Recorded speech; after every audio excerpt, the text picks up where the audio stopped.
நம்ம பருப்பு சாதம் எப்படி செய்ய போகிறோம்னு பார்க்க போகிறோம். நல்லா குக்கரில் வந்து செய்ய போகிறோம். இந்த எண்ணெய் ஊற்றிட்டேன்.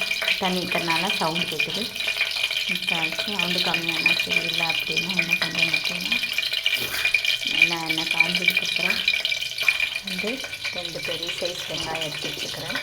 எடுத்து வெங்காயம் போட்டுங்க.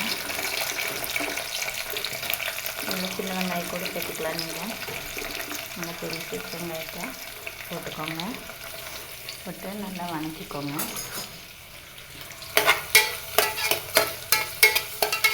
இந்த கேப்பில் நான் இன்க்ரீடியன்ஸ் என்னென்னு சொல்கிறேன். தேவையான அளவு வந்து எண்ணெய் ஊற்றி பெரிய வெங்காயம் 2 பெருசாக கட் பண்ணி வச்சுக்கிறேன். இல்லை சின்ன வெங்காயம் கூட சேர்த்துக்கலாம். போட்டு நல்லா வணக்கிக்கோங்க. அதுக்கப்புறம் வந்து தக்காளி சேர்த்துக்க போகிறோம். இந்த 3 தக்காளி பெரிய தக்காளி அரிஞ்சுக்கிறேன். நான் 5 தக்காளி சின்ன தக்காளி அரிஞ்சுக்கோங்க. நல்லா பொடிப்படியாக கட் பண்ணிக்கோங்க. வெங்காயம் வணங்கினதுக்கப்புறம் தக்காளி சேர்த்துக்கோங்க. அதுக்கப்புறம் என்ன பண்ணுறேங்க அப்படின்னா காரத்துக்கு வந்து நான் வந்து மிளகாய் 3 வரமிளகா பச்சை மிளகாய் இது வேணால் நீங்கள் சேர்த்துக்கலாம், ஆப்ஷன் தான். அப்படி இல்லைன்னா நான் சாம்பார் தூள் சேர்த்துக்கிறேங்க. பருப்பு சாதம்னால நல்லா டேஸ்ட்டாக இருக்கும். அதேமாதிரி இந்த மிக்ஸி ஜாரில் வந்து நான் என்ன பண்ணிக்கிறேன்னா பூண்டு சீரகம் குருமிளகை வந்து நல்லா கொரகொரப்பாக அரைச்சி எடுத்துக்கிறேன். எல்லாம் ஒவ்வொரு ஸ்பூன் தாங்க. 1 ஸ்பூன் சீரகம், 1 ஸ்பூன் குருமிளகு, 1 ஸ்பூன் ஒரு 10 பல் பூண்டு போட்டு நல்லா கொரகொரப்பாக அரைச்சி எடுத்துட்டேன்.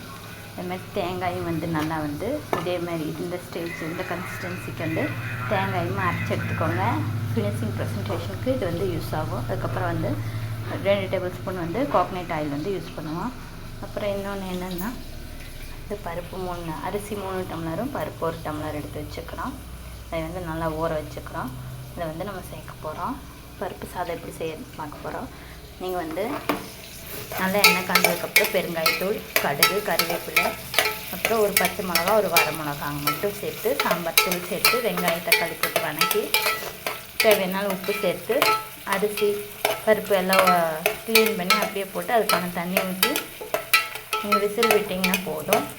அதுக்கப்புறம் விசில் வந்ததுக்கப்புறம் விசில் போனதுக்கப்புறம் விசில் எடுத்து விட்டுட்டு இங்கே கொரகொரப்பாக அரைச்ச பூண்டு சீரகம் குருமிளகு ப்ளஸ் கொரகொரப்பாக அரைச்ச தேங்காய் துருவல் எல்லாம் சேர்த்து அந்த வெந்த சாதத்தினால தூவி விட்டு 2 டேபிள் ஸ்பூன் அளவு கோகனட் ஆயில் யூஸ் பண்ணி நல்லா கலந்தீங்க அப்படின்னா பருப்பு சாதம் ரெடி. இவ்வளோதாங்க மெத்தடு. இது வந்து நான் வந்து ஒரு சில பொருட்கள் வந்து அவாய்ட் பண்ணிவிட்டேன். கடுகு தாளிப்பு எல்லாம் அவாய்ட் பண்ணிவிட்டு வெறும் வெங்காயத்தை நல்லா வதக்கிட்டேன். வதக்கினதுக்கப்புறம் மிளகாய் சேர்க்கல, சாம்பார் தூள் மட்டும் சேர்த்துக்கிறேன். குழந்தைய சாப்பிட்ற இருந்தால் எல்லாம் கம்மி பண்ணிக்கலாம். ஆயில் மட்டும் ஊற்றி வெங்காயத்தை நல்லா ஃப்ரை பண்ணதுக்கப்புறம் தக்காளி சேர்த்துக்கிறேன்.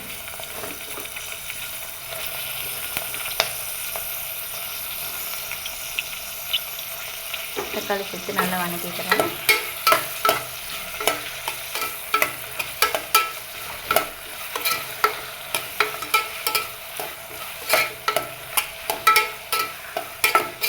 இந்த ஸ்டேஜில் வந்து நீங்கள் கல்லுப்பு சேர்த்துக்கோங்க, உடம்புக்கு நல்லது.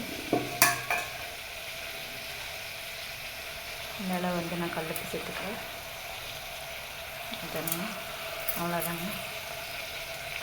சேர்த்து நல்லா வதக்கிக்கிறேன். தக்காளி நல்லா வதங்கி அப்புறம் பருப்பு சாப்பாடு தேவையான உப்பு சேர்த்தாச்சு.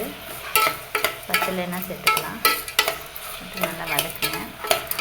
இந்த ஸ்டேஜில் வந்து இங்கே வந்து குழந்தைய சாப்பிட்ற மாதிரி இருந்தால் மிளகாயும் சேர்த்து சாம்பார் தூள் சேர்த்துலாம். ஒவ்வொரு மிளகாய் தான், ஒரு பச்சை மிளகா ஒரு வரமிளகா இந்த மாதிரி சேர்த்து சாம்பார் தூள் சேர்த்துலாம். இல்லை காரம் கம்மியாக வேணும் அப்படின்னா இங்கே வந்து எல்லாமே மிளகாய் சேர்த்துக்காமல் இப்போ வந்து நான் சாம்பார் தூள் சேர்த்து போகிறேன்.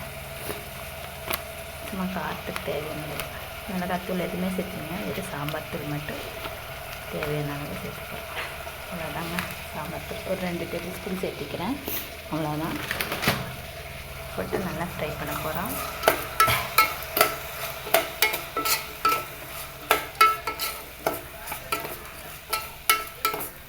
நல்லா வணங்கினதுக்கப்புறம் நம்ம என்ன பண்ண போகிறோம் அப்படின்னா நம்ம வந்து இது வந்து நல்லா வாஷ் பண்ணி கழிஞ்சு எடுத்துகிட்டு இதை வந்து அப்படியே போட்டு மிக்ஸ் பண்ண போகிறோம். வணங்கினது கூட மிக்ஸ் பண்ணிவிட்டு இதுக்கு தேவையான அளவு தண்ணி வைக்க போகிறோம். நான் 2 டம்ளர் 1 டம்ளர் துவரம்பருப்பு, 3 டம்ளர் சின்ன டம்ளரில் அரிசி எடுத்து ஊற வச்சுக்கிறேங்க. நல்லா ஊறினதுக்கப்புறம் கழிஞ்சு எடுத்துகிட்டு இந்த வணங்கினது கூடயே இந்த அரிசியை வந்து தண்ணி இல்லாமல் எடுத்து போட்டு மிக்ஸ் பண்ணிவிட்டு சாப்பாட்டுக்கு தேவையான அளவு தண்ணி வச்சா போதும்.